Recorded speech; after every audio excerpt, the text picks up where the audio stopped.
Live with studios in Midland and Odessa, you're watching CBS7 First Alert News at 9 on the CW West Texas. Putting it out in the Greenwood community, right down from elementary school, right down from teachers, right down from staff, community, families.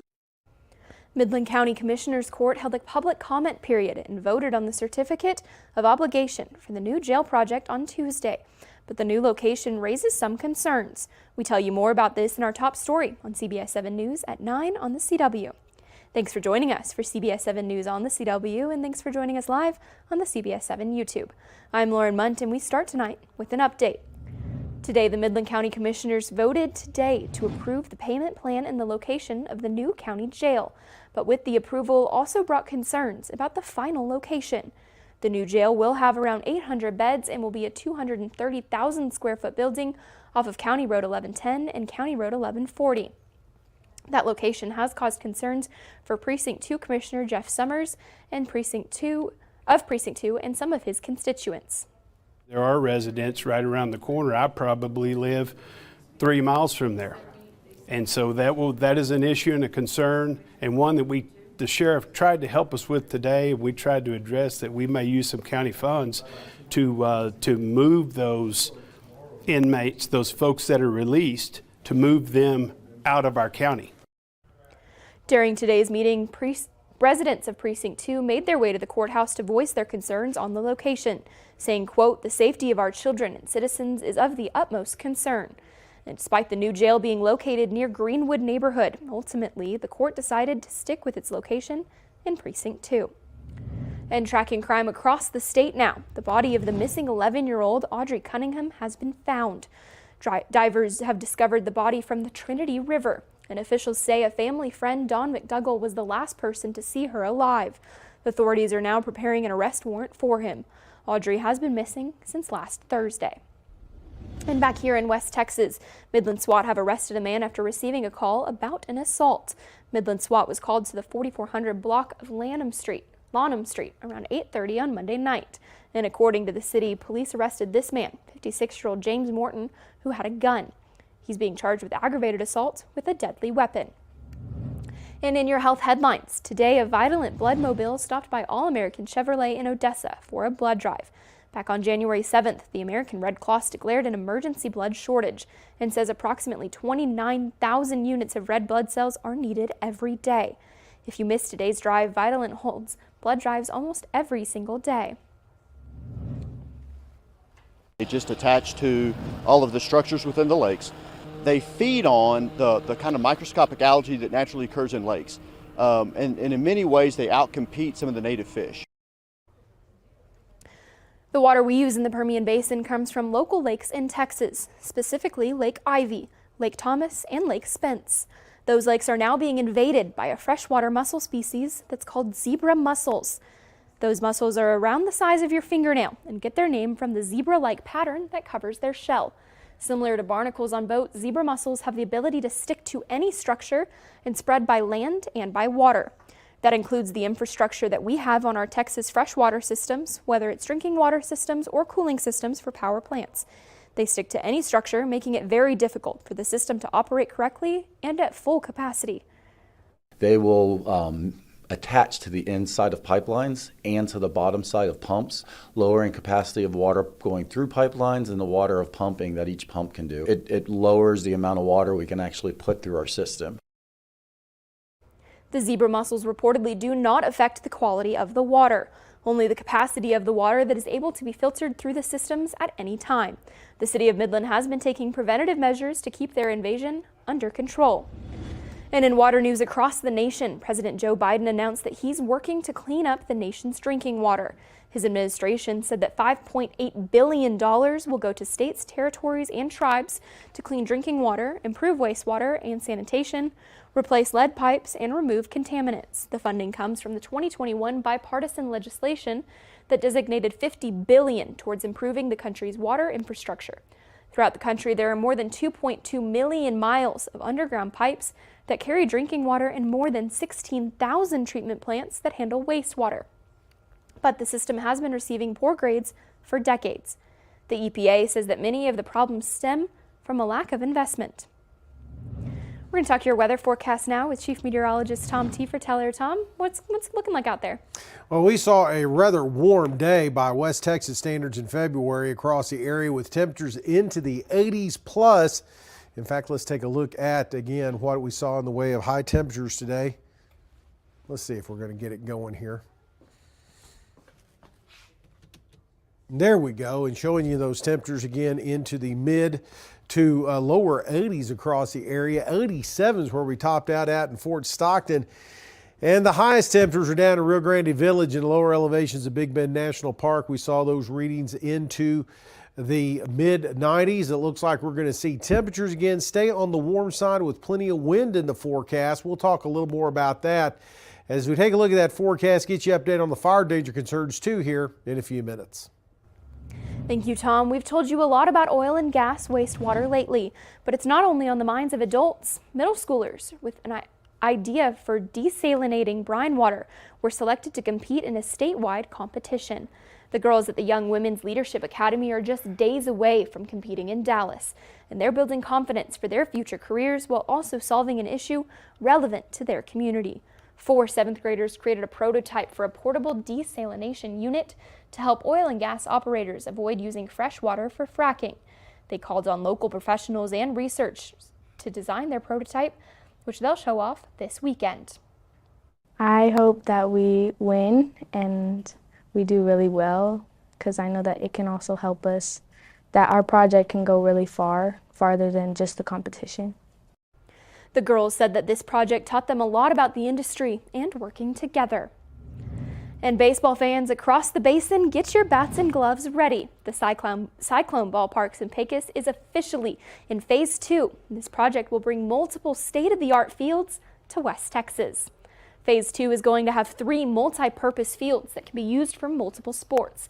It's also going to have a 2-story concession stand and lots of amenities to beat the heat in Pecos, and also watch some baseball at the same time.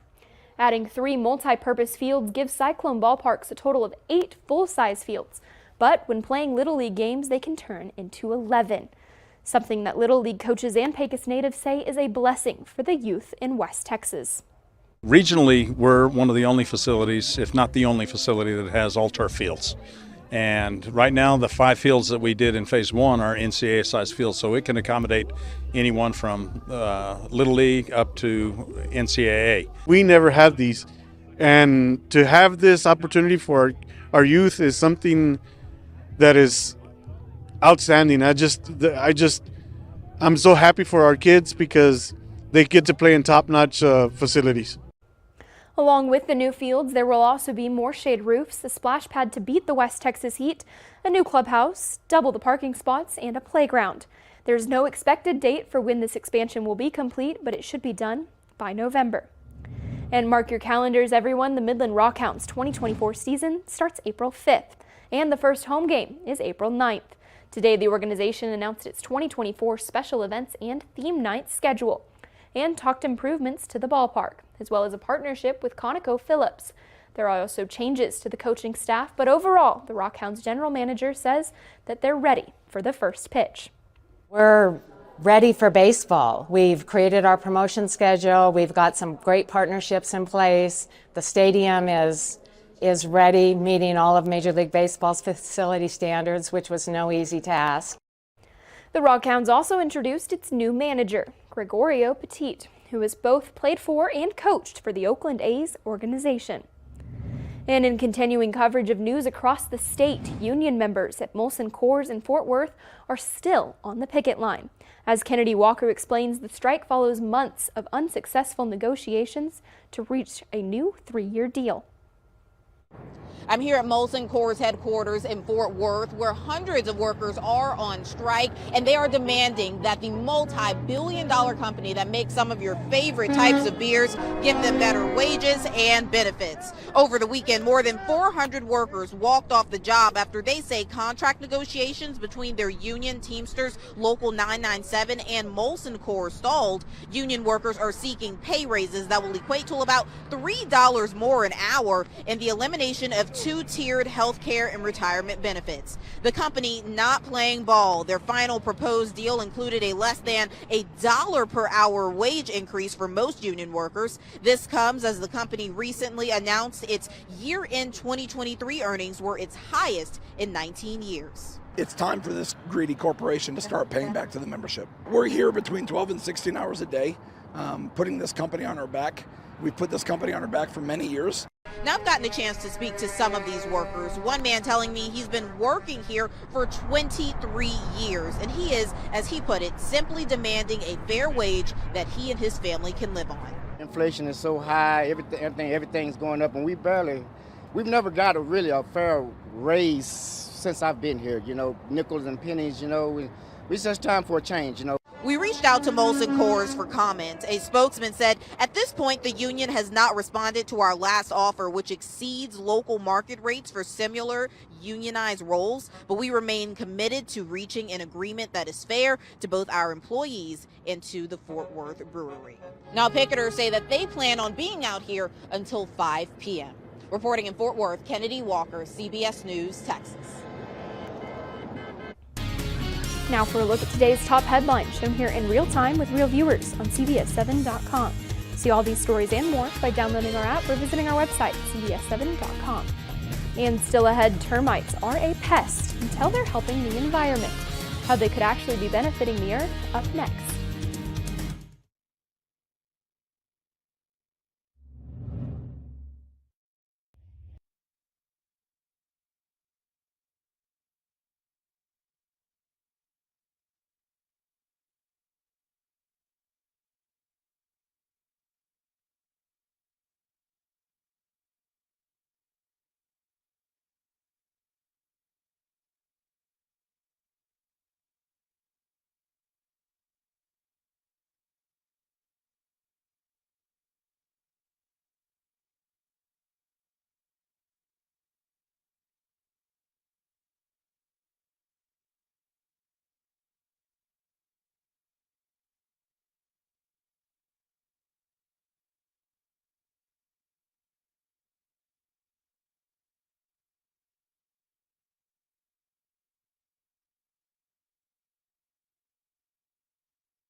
Termites are known as troublemakers in the home, but researchers in Sweden say that the pesky insects have inspired a climate solution to make buildings more energy efficient.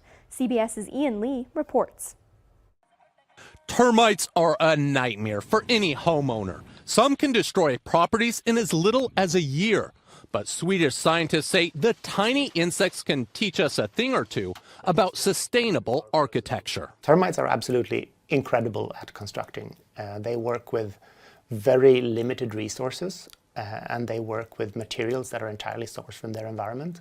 Architect David Andreen sees the bugs as ecosystem engineers, building termite tunnels in a way that regulates the air flowing through them to create natural climate control.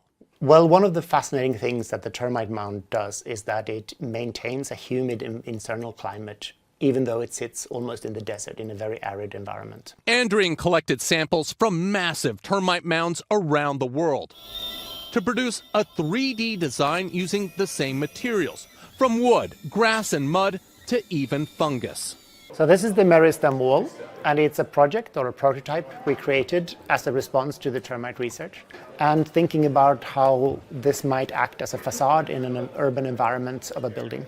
The end result creates unique, eco-friendly, and energy-efficient designs by building big ideas from some of nature's smallest critters. Ian Lee, CBS News, London. There are thought to be nearly 2,800 types of termites worldwide, and they can be found in every U.S. state except for Alaska. Well, bugs are loving the warmer weather we're dealing with right now, but it's going to come to an end a little bit. We'll talk about that and talk about when and how it's going to impact our forecast tomorrow.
Now, from the CBS7 First Alert Weather Center, here's Chief Meteorologist Tom Tiefertiller. We are looking at some nice conditions out there this evening across the area. In fact, current temperatures are into the mid to upper 60s at the present time. Still hanging on to 68 in Odessa, if you can believe that here, and even some 70s down in some areas of Big Bend National Park. Of course, the cool spot is Marfa on the plateau there at 47 degrees. Now, here's what's going on.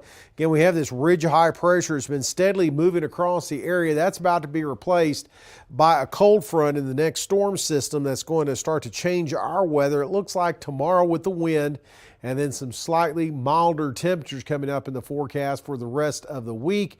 As things look dry out there, they're continuing dry across the state of Texas, as we're not expecting any rain here across West Texas with this next system moving across. Now, temperatures again across the area, warmed up into the low 80s out there across portions of West Texas, 81 in the Dallas-Fort Worth area. The wind's going to be the bigger story now as we take a look at those futurecast winds, seeing that we do have more of a southwest wind coming up in the forecast tomorrow afternoon into the evening hours, and it's going to be very gusty tomorrow afternoon. Here's where we could be looking at gusts up to 40 miles an hour plus before everything's said and done, and that's going to lead to some fire danger concerns.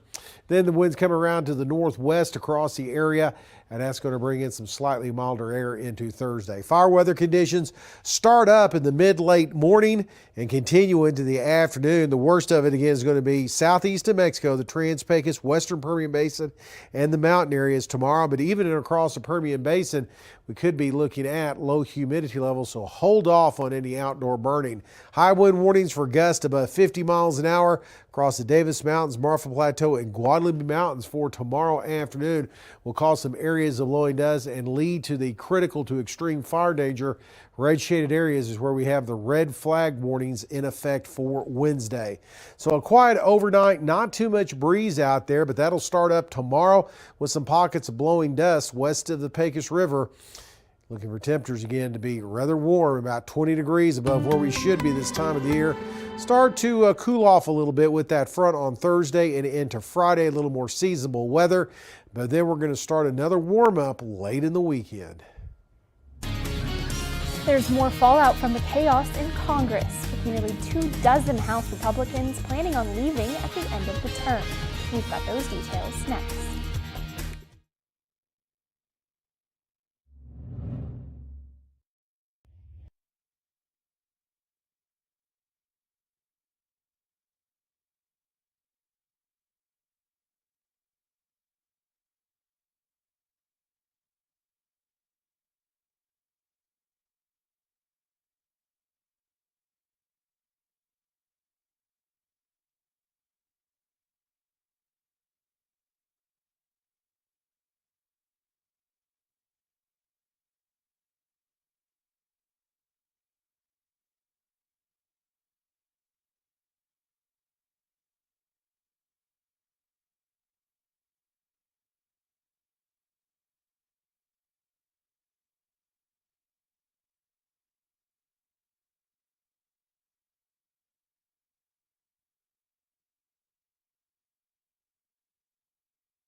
There's more fallout from the chaos in Congress. House Republicans were shocked by some of the recent high-profile retirements announced by their colleagues, which have included powerful committee chairs and rising stars inside the GOP. Our Washington correspondent Julia Benbrook has the details. At last count, 20 GOP lawmakers in the House of Representatives, including 5 committee chairs, have decided to not seek re-election. While some cite personal reasons or are seeking higher office, others blame dysfunction on Capitol Hill. Congressman Ken Buck of Colorado, a hardline conservative who has clashed with his own party, is one of the members who has announced that he will not seek re-election. I have been here 9 years, and Congress refuses to deal with the big issues that we need to deal with. We really need to work on issues. There's no incentive structure here to do that. Some of those leaving Congress are currently in high-ranking positions, including Energy and Commerce Chair Kathy McMorris Rogers of Washington State, who is the first woman to serve in that position, and China Select Committee Chair Mike Gallagher of Wisconsin, a 39-year-old who announced he would not seek re-election after facing intense blowback for voting against impeaching Homeland Security Secretary Alejandro Mayorkas. In a statement, Gallagher explained his decision, saying, quote, "Electoral politics was never supposed to be a career, and trust me, Congress is no place to grow old." Then there's Patrick McHenry of North Carolina. He serves as chairman of the Financial Services Committee and is seen as a deal maker on Capitol Hill.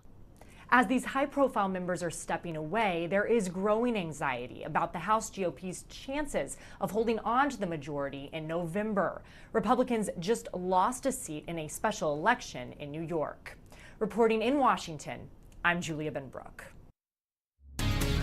Still ahead, Texas Hold'em is a well-known style of poker, but it's also the latest song by artist Beyonce. We've got the latest on the songwriting queen's new country reign next on CBS7 News at 9.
Beyonce made history today when her new song, Texas Hold'em, debuted in the top spot of the Billboard's Hot Country Songs chart. Country, Tom, not hip-hop. She's a big hip-hop artist. This is country.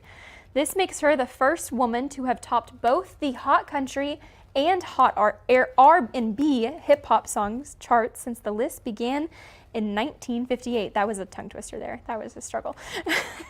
Her other song, 16 Carriages, the second single on her upcoming country album, ranks number 9 on the chart. And Beyonce dropped both songs during Super Bowl 58. Now, Tom, she dropped these during a commercial. It was the Verizon commercial. And that was I think that was my favorite Super Bowl commercial, was that one. I can tell you, as somebody born in the last century, that's a long way from Tammy Wynette. Okay, let's just put it that way. I did not know she was country. It's new. No one knew. Well, she's from Texas. Well, she's from Houston. Yeah. So I guess it's not too far off. Too far of a stretch. No. That's something else. Anyway, though, let's talk a little weather. A little bit of a stretch on these temperatures. Who would expect temperatures into the mid to low 80s this time in February? Well, we've got them for another day, as we're going to see plenty of wind in the forecast. Watching out for fire danger concerns out there, too, especially once you get into the Trans-Pecos and into the mountain areas. We're going to see a little bit of a cool down for the start of the weekend. Then another warm spell early next week. All right, sounds good. I like the warmer weather. Thanks for joining us for CBS 7 First Alert News at 9 on the CW. We've got more news coming up tonight on CBS 7 News at 10.